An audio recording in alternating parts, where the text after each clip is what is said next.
She was humiliated from her very first day, when a rich kid sneered in the middle of class and pointed at her linen dress. You plan to compete in fashion design with a tablecloth. At the back of the room, Clara Bennett simply nodded her hands, still stitching embroidery on the fabric as if she hadn't heard a thing. They called her the Countryside Scholarship Girl Fashion's misplaced object, then cut off her long hair in class as a joke. Until they realized Clara was the one who had just bought the entire school and was about to expel every last one of them. Clara Bennett walked into Harper & Luck's Fashion Academy, her gray linen dress swishing softly at her knees, flat black shoes scuffing the polished wood floors. Her long black hair tied back with a simple ribbon swayed as she carried a canvas tote stuffed with sketchbooks and thread. At 29, she looked out of place among the students, most younger draped in designer labels, their faces sharp with confidence. The academy, nestled in Chicago's elite district, was a palace of glass and steel where style was power and simplicity was weakness. Clara, the only scholarship student from a rural Illinois town, didn't fit. Her bare face, no makeup, no jewelry except a thin silver ring from her mother, made her invisible to them. But her eyes, dark, steady, sharp as a needle, missed nothing. She'd come to learn to build a future in fashion, but the sneers started before she even sat down. The air smelled of expensive perfume, but to Clara it felt like judgment closing in. The classroom buzzed, students lounging in sleek chairs, their laptops open to mood boards dripping with luxury. Liam Arden, son of Arden Lux's founder, leaned back, his tailored blazer, unbuttoned gold watch glinting. His hair was slicked, his smirk practiced. He was the Academy's golden boy, his name a ticket to every runway show. When Clara stood to present her project, a minimalist dress with hand-stitched embroidery, he cut her off mid-sentence. "Is this a preschool teacher's thesis?" he said, voice loud, eyes scanning the room for laughs. The class-obliged giggles rippling. A girl in a sequined top snapped a photo of Clara's dress, whispering tablecloth chic. Clara paused, her hands steady on her sketch. "Thank you for noticing the embroidery details," she said, voice calm, eyes meeting Liam's. His smirk faltered, but the laughter didn't stop a wave of scorn that followed her back to her seat. 7 years ago at her hometown's county fair, Clara stood by a craft booth, her plain dress fluttering as she adjusted a ribbon-tied quilt display. A local girl, Mandy, with a flashy hairpin, strutted over her, voice carrying across the crowd, selling dish rags for the farmhands. She jeered, tossing a crumpled fare ticket onto Clara's booth, sparking laughter from passers-by who pulled out phones to record. Clara's fingers tightened on the ribbon. Then she picked up the ticket, her eyes locking onto Mandy's, unyielding. "I'm showing my work," she said, voice steady, cutting through the snickers. Mandy's hairpin glinted as she laughed, dismissing her. "Work doesn't look like that," she said, sauntering off, the crowd's chuckles swelling. Clara straightened the quilt, her silver ring catching the sunlight. Her silence a fierce vow to endure a memory, now fueling her resolve against Harper & Lux's elite. Harper & Lux wasn't just a school, it was a battlefield for status. The students, kids of CEOs and fashion moguls, wore their wealth like armor. Gucci bags, Rolexes, custom shoes, every detail screamed power. Clara's plain clothes made her a target, her scholarship a mark of shame in their eyes. They didn't know she'd grown up on a farm, sewing her own clothes, learning discipline from parents who valued work over flash. Her family wasn't rich, but her talent had earned her a place here, a chance to break into an industry that didn't welcome outsiders. The professors, some swayed by legacy names, turned a blind eye to the mockery. Clara sat in the back, her needle moving through fabric, her silence louder than their jabs. She didn't need their approval, she needed to survive. "Hey, before we keep going, can you do me a favor? Grab your phone, hit that like button, drop a comment below, and subscribe to the channel. Stories like Clara's hit hard, and I'd love to know you're here with me." All right, let's dive back in. The first week set the tone. Clara's designs, clean and thoughtful, drew faint praise from professors, but snickers from students. During a critique, a girl named Sophia, her diamond earrings catching the light, leaned over. "Did you borrow that dress from your grandma's curtains?" she said, loud enough for the front row to hear. The room chuckled, phones clicking. Clara smoothed her skirt, her fingers brushing the silver ring, a gift from her mother, before she passed. "It's linen," she said, voice steady, eyes on Sophia. The girl rolled her eyes, but Clara's calm shut her down, a quiet defiance that left the room uneasy. She didn't argue, didn't explain. She just kept stitching her hands, never faltering her presence, a challenge they didn't understand. Liam led the charge, his clique orbiting him like planets around a star. There was Ethan, a tech heir with a sneering laugh, and Mia, a model's daughter with a sharp tongue. They'd mock Clara's shoes, plain flat, scuffed from walking miles to save bus fare, or her tote, calling it thrift store chic. One day, Ethan dropped a crumpled coffee cup by her desk, smirking. "Thought you'd want to recycle that, farm girl." The class laughed, but Clara picked it up, set it aside, and said, "Thanks for thinking of me." Her voice was soft, but her eyes held Ethan's until he looked away. The room went quiet, the laughter dying her restraint, a weapon they couldn't counter. The Academy's annual exhibition loomed, a chance for students to showcase their work to industry insiders. Clara poured hours into her project, Blank Soul, a dress of raw silk with intricate stitching, each thread telling a story of loss and resilience. She worked late in the studio, her fingers calloused, her tote spilling thread spools. When the exhibition committee chose Blank Soul as the poster design, the news hit like a bomb. Liam's jaw clenched as the announcement echoed in the auditorium. Sophia's earrings trembled as she whispered, "Her?" "Seriously." Clara stood at the back, her hands folded, her face calm. The room buzzed with shock, but she didn't smile, didn't gloat. She just nodded, once her eyes scanning the crowd, memorizing every face.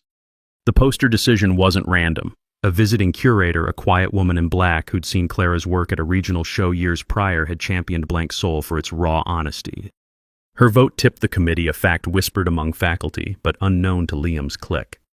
The curator's nod during the announcement caught Clara's eye, a silent acknowledgement of her talent, a ripple that shifted the Academy's hierarchy, setting the stage for the elite's unraveling. Clara's tote, a quiet emblem of her rising influence. 4 years ago at her high school's art show, Clara arranged her sketches on a table, her plain dress standing out among the colorful displays. A classmate, Tara, with a glittery bracelet, sauntered over, her voice loud enough to draw eyes. "Planning to decorate a barn with these?" she mocked, flicking a crumpled paint swatch onto Clara's table, sparking giggles from the crowd who snapped photos. Clara's fingers paused on a sketch, then she brushed the swatch aside, her gaze locking onto Tara's, steady and composed. "I'm sharing my art," she said, voice firm but calm. Tara's bracelet jingled as she smirked, dismissing her. "Art doesn't look like that," she said, strutting away, the laughter swelling. Clara resumed, arranging her silver ring glinting under the lights, her silence a vow to persevere, a wound now fueling her strength at Harper and Lux. The gala followed, a glittering night where students mingled with designers and CEOs. Clara arrived in her gray linen dress, her hair tied back, her flat silent on the marble floor. The organizers seated her near the staff exit by the cleaning corridor, a spot reserved for nobodies. Liam, in a velvet suit, raised a glass as he passed. "Fits you, Clara," he said, smirking. From the energy to the aesthetic, a very community service vibe. Mia, her gold heels clicking, chimed in, "It's giving janitor realness." The table laughed, professors nearby chuckling. Clara adjusted her tote, her fingers brushing the silver ring. "I like having an exit nearby," she said, her smile faint but sharp. Liam's grin wavered, but the crowd's laughter rolled on a tide of scorn that stung deeper than she let show. The gala's runway show was the night's highlight, Liam's collection, a flashy mix of leather and neon. But disaster struck backstage, a model's zipper split, threatening to derail his centerpiece look. The room froze, Liam's face paling as the clock ticked. Clara, standing nearby, grabbed a napkin and thread from her tote. Her hands moved like lightning, stitching the fabric. In 3 minutes, her stitches invisible. The model hit the runway flawless. The crowd roared, unaware of the save. The head professor, a stern woman in black, took the mic. "Clara just saved this entire night from a red carpet scandal," she said, her voice carrying. Liam's hands balled into fists, but he said nothing. Clara slipped back to her seat, her tote at her side, her silence louder than the applause. Backstage, a seamstress who'd watched Clara's quick fix slipped a note to the professor, revealing Liam had ignored warnings about the faulty zipper, relying on his name to cover flaws. The professor's announcement wasn't just praise. It was a subtle jab at Liam's negligence, a fact that spread among the faculty, eroding his untouchable status. Clara's quiet competence, a stark contrast that left his clique, rattled, her influence growing unnoticed. 3 years ago, at a community sewing circle in her hometown's church hall, Clara sat at a table, her plain dress a contrast to the floral outfits around her. "A woman, Mrs. Lyle, with a gaudy brooch, leaned over her, voice carrying across the room. Practicing for the poorhouse mending. She taunted, tossing a crumpled thread spool at Clara's lap, sparking chuckles from the group who glanced over. Clara's needle paused mid-stitch, then she picked up the spool, her eyes meeting Mrs. Lyle's, calm and resolute. "I'm sewing for others," she said, voice steady, cutting through the giggles. Mrs. Lyle's brooch gleamed as she laughed, dismissing her. "Sewing doesn't look like that," she said, turning away. Clara resumed her work, her silver ring catching the lamplight, her silence a fierce stand, a memory now sharpening her defiance at the academy. 6 years ago, Clara stood in her high school gym, her homemade dress plain among prom gowns. A popular girl, Jenna, with a rhinestone tiara, laughed as she passed. "Did you sew that from a potato sack?" she said, tossing a crumpled corsage at Clara's feet. The crowd snickered, phones flashing. Clara picked it up, her hands steady, her eyes meeting Jenna's. "It's my design," she said, voice calm. Jenna smirked, tiara glinting. "Designs don't look like that," she said, walking off. Clara stood tall, her silver ring catching the light, her silence a vow to prove them wrong, a memory that now burned as she faced Harper and Lux's elite. The gala's aftermath didn't soften things. Liam's clique doubled down, their whispers sharper, their glares colder. During a workshop on disruptive thinking, the professor encouraged bold moves. Liam, scissors in hand, strode to Clara's desk. Before anyone could react, he snipped 30 centimeters of her long black hair, the strands falling like dark rain. "Here's your real disruption," he said, voice booming. "Now you actually look modern." The room froze, a few students laughing nervously, others gaping. Clara stood, her hands gathering the fallen hair, her eyes locking onto Liam's, unblinking. "Thank you," she said, voice steady, cutting through the silence. "You just cut off the last thing keeping me silent." The professor stammered, but Clara sat down, her tote open, her hands resuming work, her presence a storm they couldn't ignore. The moment didn't vanish, it exploded. A student's phone captured the haircut, the clip spreading online within hours. "Rich guy cuts poor girl's hair in class," the caption read. Social media erupted, I cut her trending globally. Women posted photos of their own hair, stories of being shamed for their looks. Designers shared support, their voices amplifying Clara's story. Anna Wintour's team emailed an invitation, "I want to meet that girl. Her hair doesn't matter. The way she stood up is the future of this industry." A studio assistant moved by, Clara's calm under fire, leaked the clip to a fashion blogger, ensuring it reached global outlets, amplifying her cause. A groundswell of support that left Liam's clique reeling. Clara's silence a rallying cry. 5 years ago at her town's talent show, Clara stood backstage, her plain dress a contrast to the sequined costumes. A local teen, Brittany, with a cheap tiara, sneered as she passed. "Here to mend the curtains." She mocked, tossing a crumpled program at Clara's feet, sparking laughter from the crowd who snapped photos. Clara's hands tightened on her sketchbook. Then she picked up the program, her eyes meeting Brittany's, steady and composed. "I'm here to perform," she said, voice firm but calm. Brittany's tiara glinted as she laughed, dismissing her. "Performances don't look like that," she said, strutting off, the chuckles swelling. Clara stepped onto the stage, her silver ring catching the spotlight, her silence a vow to shine, a memory now fueling her fight at Harper and Lux. Liam didn't back down. On a live TV talk show, he leaned back, his gold watch flashing. "Clara's just a social media drama product," he said, smirking. "She got attention from a 15-second video. This is a school, not TikTok." The host nodded, the audience clapping. Clara watched the clip alone in her dorm, her hands pausing on a sketch, her silver ring catching the desk lamp's glow. She didn't flinch, didn't curse. She closed her laptop, picked up her needle, and kept working, her silence a promise that his words wouldn't define her. 2 years ago, Clara sat in her town's library, her homemade skirt plain among the patrons. A local woman, Mrs. Carver, with a gaudy brooch, sneered as she passed. "Planning to redesign the book covers," she said, dropping a crumpled flyer by Clara's chair. The room chuckled, eyes turning. Clara picked it up, her hands steady, her eyes meeting Mrs. Carver's. "I'm here to read," she said, voice calm. The woman laughed, brooch glinting. "Readers don't look like that," she said, leaving. Clara opened her book, her silver ring shining, her silence a vow to rise above a memory that now fueled her fight at Harper and Lux. The Academy's emergency assembly came a month later, the auditorium packed with students and faculty. The board chair, a gray-haired man in a pinstripe suit, took the stage, his voice tense. Investment firm Blackwell Group has acquired 80% of Harper & Lux Academy's shares, he said. The new executive chair, Clara Bennett. Gasps rippled through the room. Clara stepped forward, her short hair sleek, her gray suit minimalist sharp. She held a single sheet of paper, her eyes scanning the crowd. "I'm not here for revenge," she said, voice steady, cutting through the murmurs. "I'm here to redesign this industry." The room fell silent, her words ablaze. Clara's acquisition uncovered a scandal. Sophia's father, a board member, had funneled Academy funds to his failing brand, a fact Clara's Blackwell audit exposed.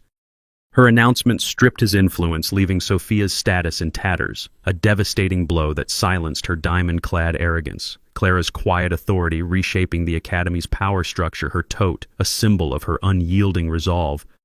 Clara's acquisition wasn't luck. She'd spent years building connections, her designs catching the eye of Blackwell's CEO at a charity event.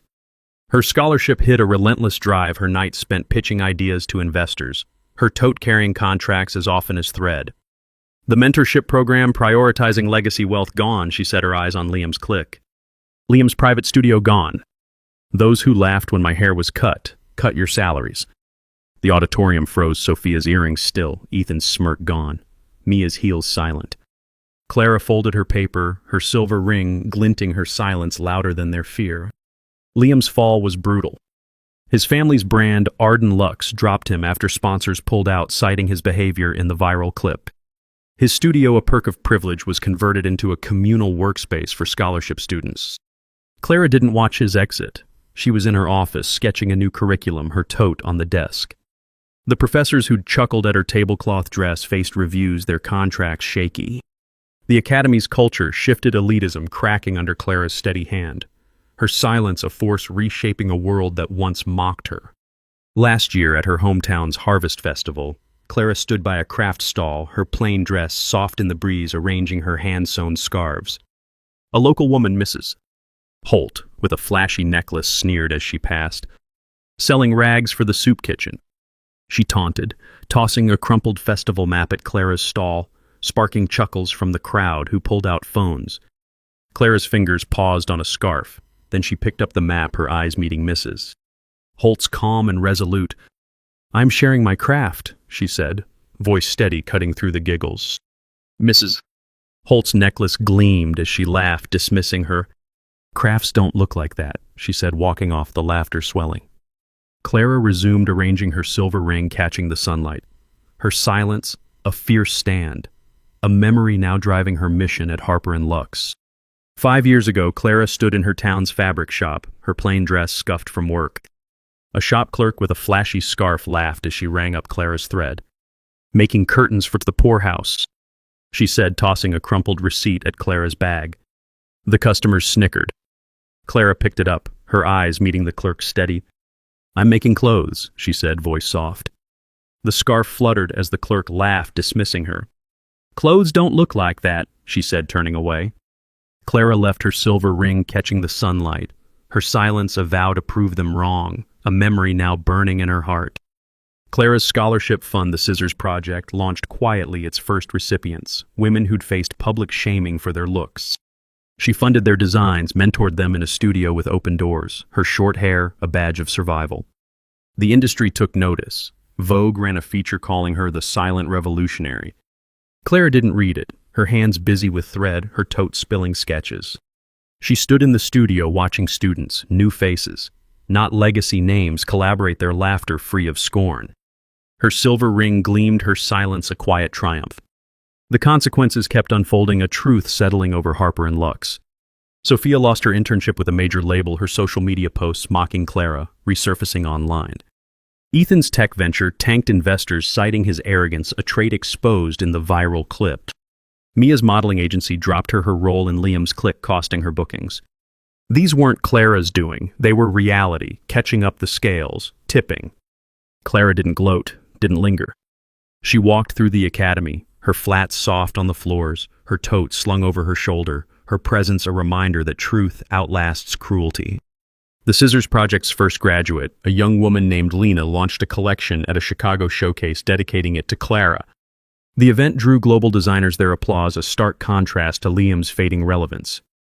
Clara's decision to fund Lena's work, quietly approved months prior, cemented her influence, leaving Mia's modeling dreams in the dust, a final triumph that echoed her silent power, reshaping the industry's future.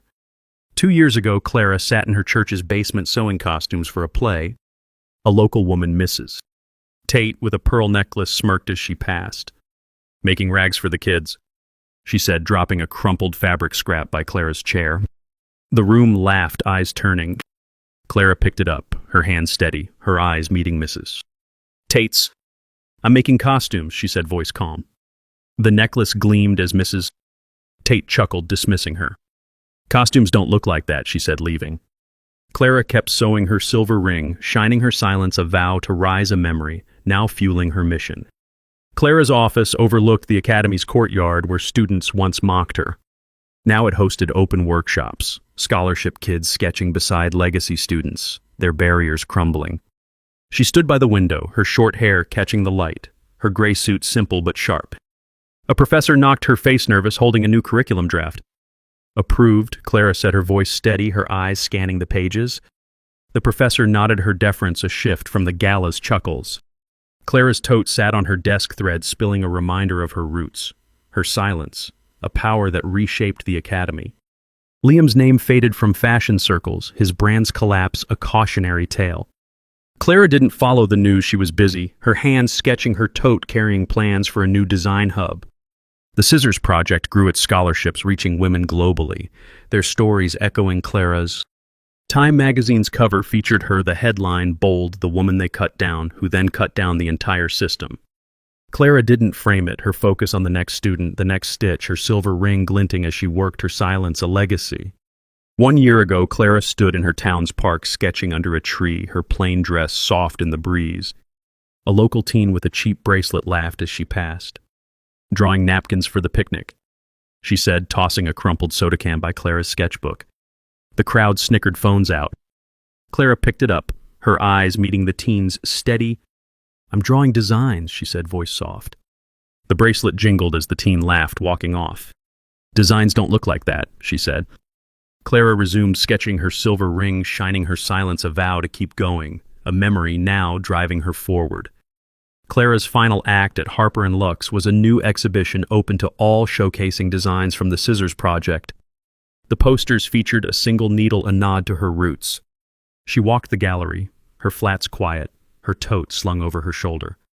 A young woman approached her, short hair like Clara's, her eyes bright. "I'm here because of you," she said, her voice trembling. Clara nodded, her hand resting on her tote, her silver ring glinting. "Keep designing," she said, voice steady. The woman smiled, tears falling. Clara walked on, her silence a beacon, her presence proof that dignity could outshine scorn. The Academy's board now included scholarship students, their voices shaping policy. Clara sat at the head, her gray suit a contrast to the suits around her. She reviewed budgets, her hands steady, her eyes scanning numbers. A TV in the corner played a clip of Liam, his voice faint, pitching a new venture ignored by investors. Clara didn't look up, her focus on a grant for rural designers, her tote spilling thread on the desk. Her silence was her power, a force that outlasted his arrogance, a truth that rebuilt a world. Clara's story wasn't just a win, it was a mirror. It showed what it's like to be judged, to be laughed at, to be cut down for daring to be yourself. She didn't scream, didn't fight. She stood tall, quiet, and let her work speak. Her silence was her strength, a light for anyone who's been mocked, dismissed, or told they don't belong. She was proof you're enough. Where are you watching from? Leave a comment below and hit follow to walk with me through heartbreak, betrayal, and finally healing.